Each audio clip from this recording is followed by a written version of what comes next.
Brittany here, board certified holistic health practitioner, and I view everything through a functional medicine perspective. And I just want to speak a little bit on muscle testing. So, the form of muscle testing that I do for my clients is also known as autonomic response testing, which was developed by Dr. Dietrich Klinghardt. And it is a science based system form of muscle testing because there are a few different ways to muscle test, but autonomic response testing is the one that I use. So it's just another way and tool to test the body. The body was created very intelligently by the Lord God Almighty. We are electromagnetic beings. The body is full of protons and electrons, and you can kind of think of the body as a large battery. Now the earth is like one big electric circuit and it runs around 7.83 hertz. So 7.83 hertz is also the human brain's average of frequency as well. So that's just pretty neat to think of this match in frequency just because of all of God's design and creation and how He made us from the dirt. So that's just a neat little fun fact there. But because we are electromagnetic beings, this is why they are able to run EEGs and EKGs and take electrical measurements from the body. When someone has a magnetic resonance image, also known as an MRI, this scan uses a magnet to align the hydrogen ions in the body. So that's another fun fact of how MRIs work and how this all ties in together if you didn't know. So all food, herbs, vitamins, toxins, organisms, etc., they all have an electrical charge as well. And the body will respond in a positive or negative way for each of those frequencies. Our nervous system is our guide in muscle testing to find the problem. The nervous system can be separated into two. So we have the central nervous system and then we have the peripheral nervous system. Okay, and a great analogy would be comparing our nerves like wires in a home. So think of wires that are covered in a plastic coating to insulate them. And even with that protective coating around the wires, sensors can still detect the current and the magnetic field that is produced surrounding it.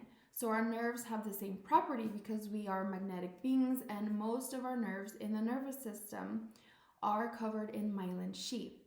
Now your spinal cord is like the outlet providing the necessary power for the muscles to function properly.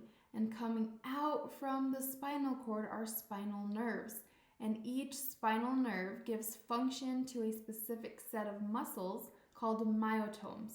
So our bodies react to different stressors, and through the nervous system we are able to see the stressor. If that sounds confusing, maybe when I'm speaking on the autonomic nervous system, that will help give you a better understanding.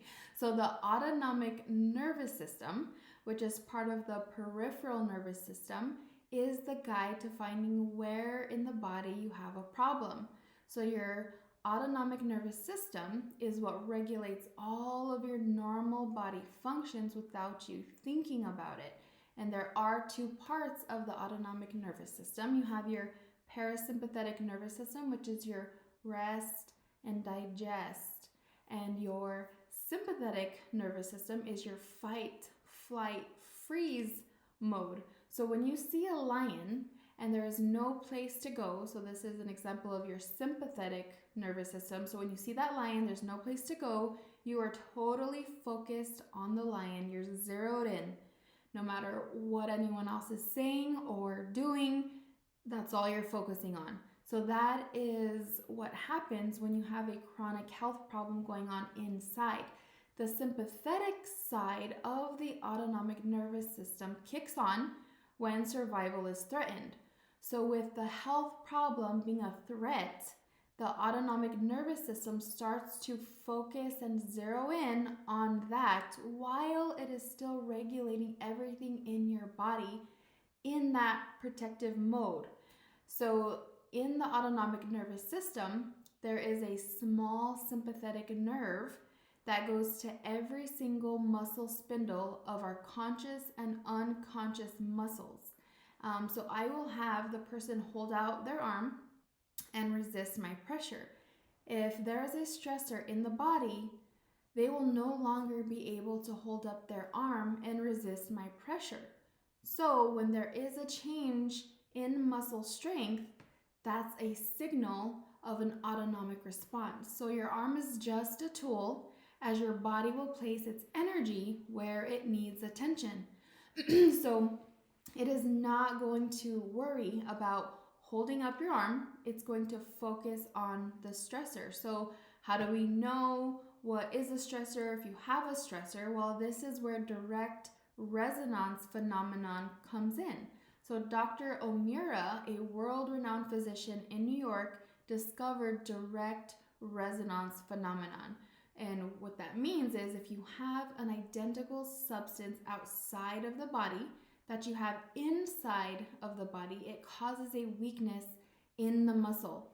So when the body is exposed to a toxin, for example, there's tons of examples here, but I'll just say a toxin. So when the body is exposed to a toxin, the nervous system will give a reflex that the body weakens when exposed to it. So another example could be a car idling. There's not a lot of demand there, but once you push the gas, you will see what uses most of that demand. So your body won't care to hold up your arm because there is a bigger issue it needs to place its energy on.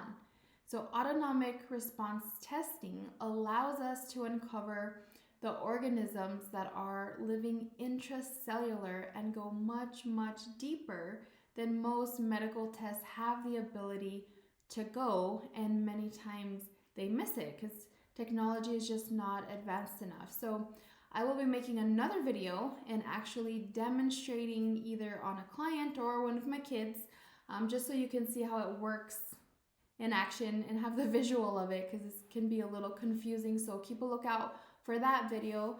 I hope this helped you understand muscle testing a little bit better, or I know it's a little confusing.